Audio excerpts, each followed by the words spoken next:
Well, welcome back. I'm Brett Dalton. And I'm Anjelah Johnson-Reyes. We are both here to talk to you about the resurrection of Gavin Stone. It's a movie that we're both in.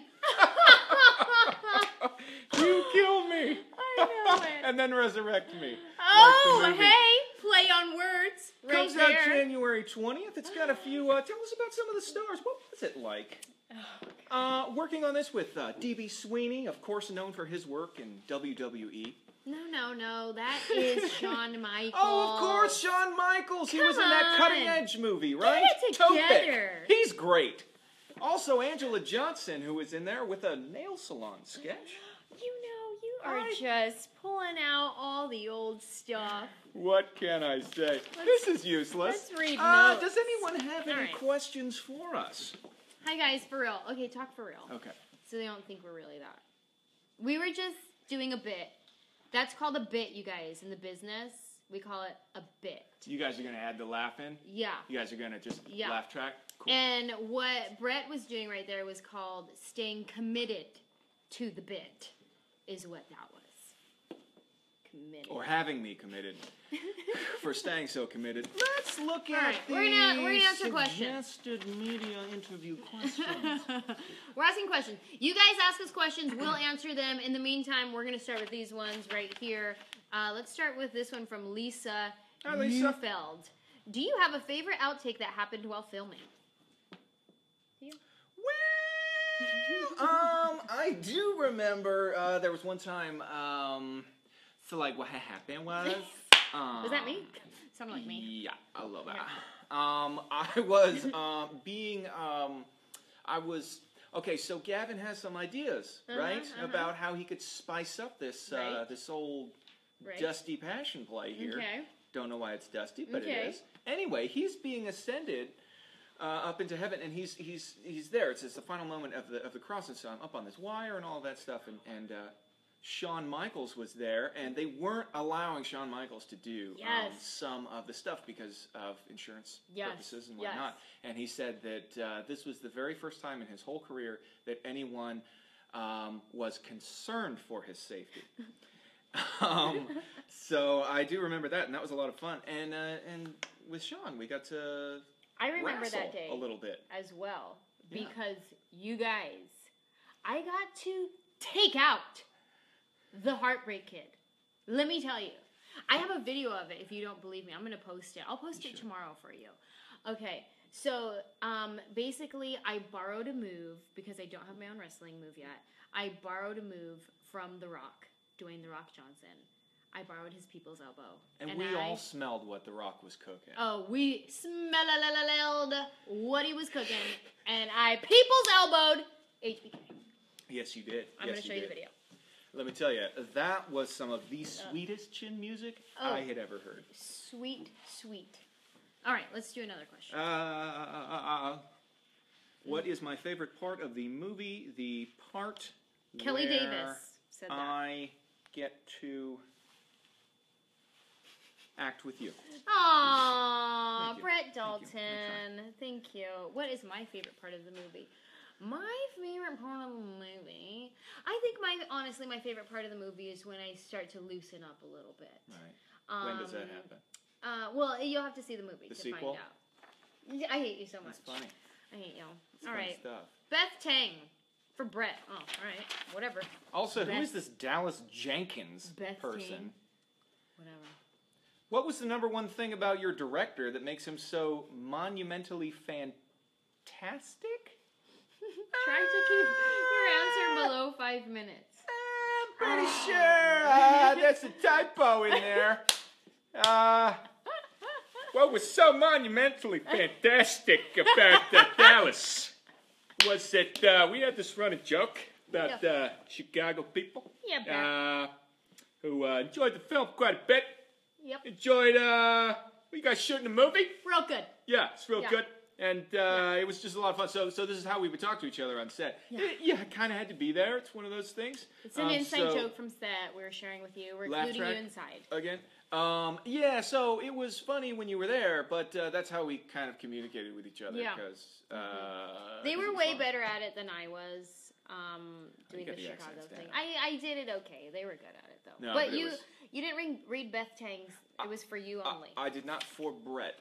Which actors who play Jesus influence how Gavin plays Jesus, and also how your co-stars from Agents of S.H.I.E.L.D. Reacted to my casting? That's an interesting question. I like this part. Second part.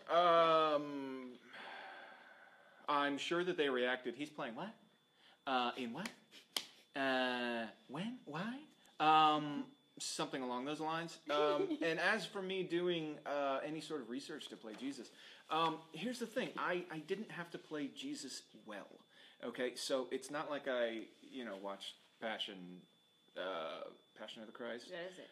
over and over again and like learned that ancient language they were speaking in. This is a guy who is trying to like bring Hollywood to the church stage. He's trying to theatricalize the Passion play. He doesn't know. He has no idea. He has no business playing Jesus. He wants pyrotechnics. He wants the spotlight. He wants all of these things. So I feel like the more research I would have done on other depictions of Jesus on film or on stage would have actually brought me closer to what Jesus was really about, and Gavin was playing what Jesus was really not about. So I got to have fun with it. That's what I really liked about this, actually, is that you got to see church from an outsider's point of view. It didn't take itself too seriously. I mean, you see the first time he comes in dressed in pleats and, his hair all combed and all of that stuff. And, he's doing all of the church things that he thinks are supposed to be happening. That he thinks are the church things. Yeah, and he's a fish out of water. This is a place, this is a cool church. So that was a lot of fun. I don't know how that answered your question, but we're going to move on to the next one. Oh, look at, she has one over here. Oh, boy. That took you a Kira long time. Morisako. What message do you hope to send to the audiences who watch this movie? Do you want to take this one? What message? I'll take this one. Okay. Okay. I was just going to read it out loud until I get. I hope that people walk away from this movie feeling encouraged, and I think some of the themes of the movie that we've been talking about all day are welcome without judgment, love without condition, yes, and forgive without limits. So that's some of the things that we address in this film, if you will, and I hope that people would walk away, maybe if you don't even talk about it, like, I like the way they addressed forgiveness. Like, not that talk about it, but maybe think about somebody in their own lives that they need to forgive. I would hope that people would walk away from the movie feeling that kind of thing, like thinking about their own lives and contemplating that. I think that. Well said. Thanks. I think so. And whether you're a churchgoer or not, Yeah. I think you can watch this film and get something out of it. For sure. I think it's about a person who is shown grace, forgiveness, and common human decency. And I think that we can all deserve a little bit Absolutely. more of that. Right? Absolutely. In life. Who else? Go ahead. From Sarah J606 on Instagram. What do you and your character have in common? And there was a little bit more that was crossed out. We can't answer that one on air. Inappropriate. Sorry, Sarah J. We can only answer that. What do myself and my character have in... Well, I'm very blessed to have what I have at this point. I said blessed, like #blessed. I'm very fortunate. I'm very lucky to have what I have. I'm very lucky to be doing the thing that I love and getting paid for it. And I'm talking about acting. When this film... Not the Facebook Live. Totally free. Not the Facebook Live. Although that's fun. I'm not getting paid. So I'm very fortunate. And when I moved to the West Coast, because I was in New York prior to this, I was cast out of New York for Agents of S.H.I.E.L.D. When I moved to the West Coast with my family, I had a built-in anchor and a support system. If I didn't have that, and I had all the success in the world and all these doors opening when I was like 18... it would be a totally other... Yeah. It would be another story. And we see that we've seen what happens when too much success happens too quickly. Yeah. And, I tried to base a lot of character on that.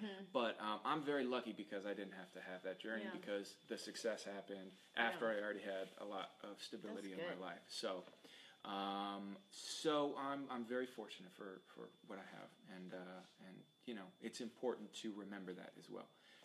In Meryl Streep's acceptance speech, she was talking about how Tommy Lee Jones and her were doing a thing, and they were running late and all this stuff, and then they had to have a second meal, and Tommy Lee Jones was just reminding her, isn't this great that we get to do this? Yeah. So it is, and Dallas actually would say that too whenever he heard a absolutely, fire truck he would go by. Aren't we lucky that we get to do this? Yeah. Somebody else out there is having a much worse time than we are. Yeah. We're very fortunate to be doing what we're doing. Absolutely. I agree 100%. Oksana C. What is your favorite moment from the set? I can answer that one. It was any time Angela was working with me. Oh, you. It is true. But seriously. It is true. Favorite moment from set. We had so much fun in between takes. My character in the film doesn't really get to be the funny one, and I enjoy being the funny one as Angela. So I liked in between takes, we were always laughing, cracking jokes. We just had a really good time. It was like being away at camp for a month. Mm-hmm. It felt like we went to camp and we were all just having a good time at the Marriott Suites. In Elgin. Yeah. Oh, boy. In a little town outside Chicago. Yeah. From Jackie Azell. I'm not making fun of your last name. I'm just hoping that I pronounce it right. Has this film impacted your life? You want to take this? Yeah. Yeah. I think so. Just even career-wise for myself. This is my first leading role in a film, and I love that I got to show people a different side of what I'm capable of. I'm not just the funny person, but I can actually bring a real I never thought you were funny. Human. I hate you. Bring a real human story, a human character to screen, and just share that with people. And so that's impacted my life in my career ways.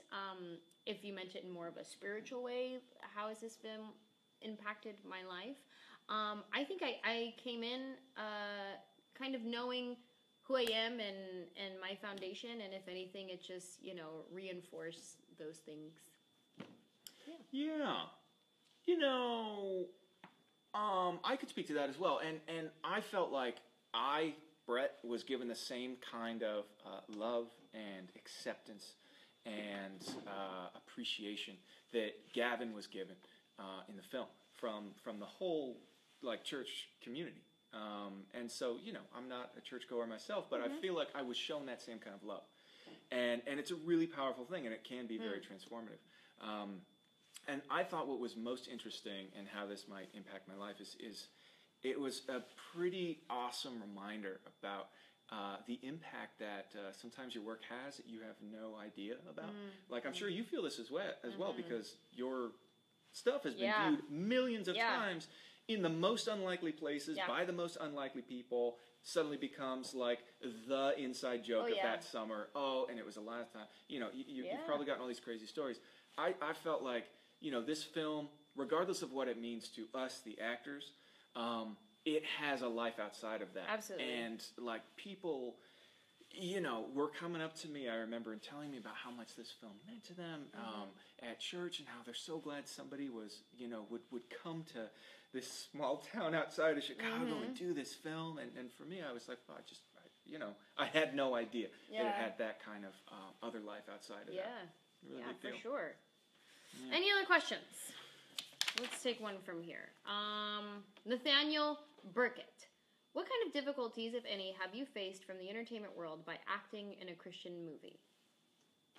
I have not experienced any difficulties from by doing this. I think that there's a few questions in a circuit like we're kind of doing today. Doing a lot of media stuff and interviews and stuff. But I don't know. I mean, I know a lot of people sometimes have certain feelings about maybe doing a faith-based film, but I just felt like first and foremost it was a good story. Yeah, it was a good story.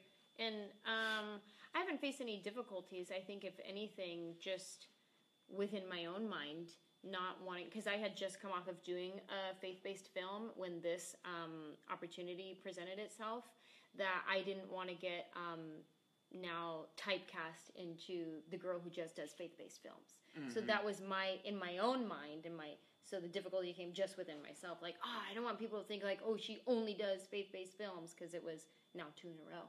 Yeah. But again, I read the script and I was like, okay, I can get down with this. This isn't your typical preachy movie. It's just a very encouraging movie about love, forgiveness, and second chances. Yeah. Yeah. Abby. Who would you have liked to play besides your character? Obviously Jesus. I would have loved to be Gavin, because he's so funny in the film, and he gets to say all these funny things, and I didn't get to say anything funny. Ooh. Yeah. I think I would have liked to have played one of those, like, disciple guys on the side. Like, who am I thinking of? Like Patrick and... Yeah, like, Patrick. There were these, like, super fans as who were part of the cast, and they had their own, like, clown routine that I kind of wish I was a part of. Because, I got to be funny at moments, but those guys were funny all the time. Yeah.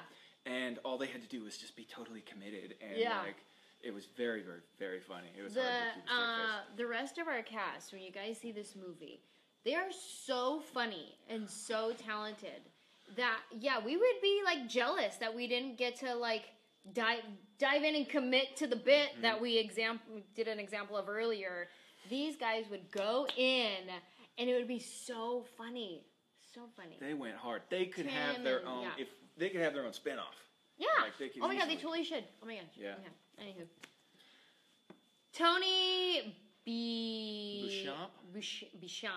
Nobody's helping us out? That's cool. No? Thanks, guys. Cool. Just not even phonetically, but it just... Right. That's great. Just keep writing. We're talking to, but that's fine. Tony B. Yo, Tony B. Do you feel this movie could win over a non-believer? Maybe. Who knows? I think anybody could enjoy this movie. You don't have to believe anything. You just come in, and if you're a human and you know humans, you'll relate to this movie. If you have a pulse and have decided to buy a ticket to this movie, we think you're going to love it. Yep. Absolutely. All right, let's do one of these again. Yeah. Okay.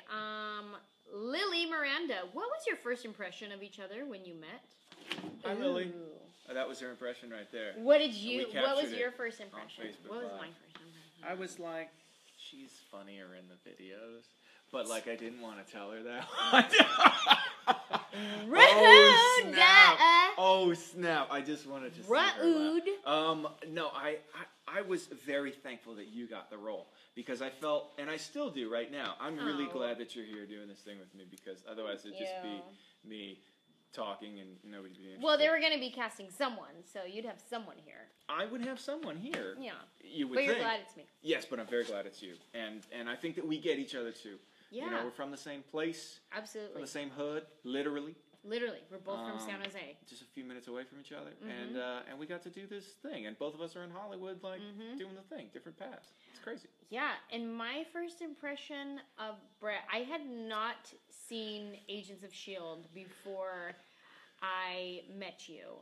Okay. And I remember, actually, I think it was on the plane on the way in. I was like, ooh, I better look up some of his stuff so I he's know not what in I'm that one. talking He's not in that one either. Ooh, well. I had to search a little to find one of his scenes. Okay. And then I found one where he was walking by real quick, and I was like, oh, he's a really good walker. So far, I like that. Yeah. And then when he walked in the room, I was like, that's the guy. That's the walk that I recognize from the scene. A lot of fight scenes, not a lot of lines, but pretty Joshua O. How was it to work with Shawn Michaels? Big question mark.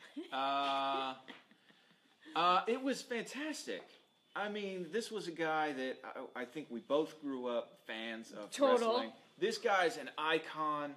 Never in a million years would you have told me that I was going to work with this guy, and I would believe you. I mean, that's just crazy talk. He was amazing to work with. This was his first acting role, And he was so sweet, and like you were mentioning earlier, how he would check in with us to see if like he was doing a good job. Yeah. And he was doing a great job. Like he's such a natural and such a warm heart. Like I really just enjoyed talking with him and hearing his story. And then walking away going, oh my gosh, I was just talking to Shawn Michaels. Yeah, honestly. It's pretty amazing. It's pretty incredible. And I'm also a big fan of D.B. Sweeney, and Cutting Edge is an incredibly good film. I didn't say toe pick to him, but I was tempted to. I'm sure that's the same thing. It's like, like your nail salon sketch. Yeah. Honey, why you not have? Okay, you're right. Thank you for repeating my own joke back to me. It's always funny. I get many impressions of me to me. Yeah. Absolutely. You're like, no, you're not doing it right. Like, I give him courtesy. I go, yep, that's it. But I wonder if they correct you, and they're like, no, you're not doing it right. You're People like, do. It's my joke. People correct me. Yeah. After my shows, if I don't say it how they remember it, they will correct me. It's funny. Yeah. All right. It is time for what is your favorite church fail? Now, I posted a video earlier in the week asking people to share what their biggest, most funny favorite church fail was. Like maybe ladies, were you like flirting with a guy and then you found out he was married and in the band and that kind of stuff. So these are the top 5 stories that were picked, and we're going to read these stories. Oh, yeah. Hit it. We're going to do it in a rap. Okay. You rap. Just kidding. Andy Combs. I had my sound guy play the Grinch Song off of YouTube. It was a revised version and started off with the F word. Wow. On the main speakers. Merry Christmas, everybody. That's pretty funny. That's a good punchline on that one. Hilarious. Annie Christine, in the church my husband grew up in, there was an older lady who was well known for her homemade cinnamon buns. Hey now, she would make them for bake sales and fundraisers and such. One Sunday, the church bulletin reminded churchgoers not to miss next week's bake sale and to be watching for Hazel's hot buns. Gotta put butts in seats somehow. Oh, yes, but I bet you that was the highlight of Hazel's life. Like, I bet you she was, like, embarrassed, but at the same time, like, yeah. Getting a lot of attention. Everyone likes my buns. Josh Branch. I grew up a PK. Didn't we all? That was Kelly speaking. Oh. Pastor's kid. When I was about 10, a dear lady in our church... Wait, is it the same story? No. She was a deer lady? A deer... with antlers? Was she a boy or a girl deer? Well, that's the end of the story right there. Yeah. She was a deer lady. When I was about 10 years old, a dear lady in our church called the house, and I answered. She wanted my dad to know that her father had just passed away. This is a terrible story, Josh Branch. Being 10 and not a good speller, I misspelled her name, and my dad called the wrong person, whose father was still living. Shut your mouth. She, of course, panicked, and my dad quickly figured out the error, and I didn't take another message for a very long time. That's funny. That's pretty funny. That is hilarious. Your poor father. Did he ground you after? Did you get a spanking? Like, I want to know what happened. Okay, you do that one. Spanking.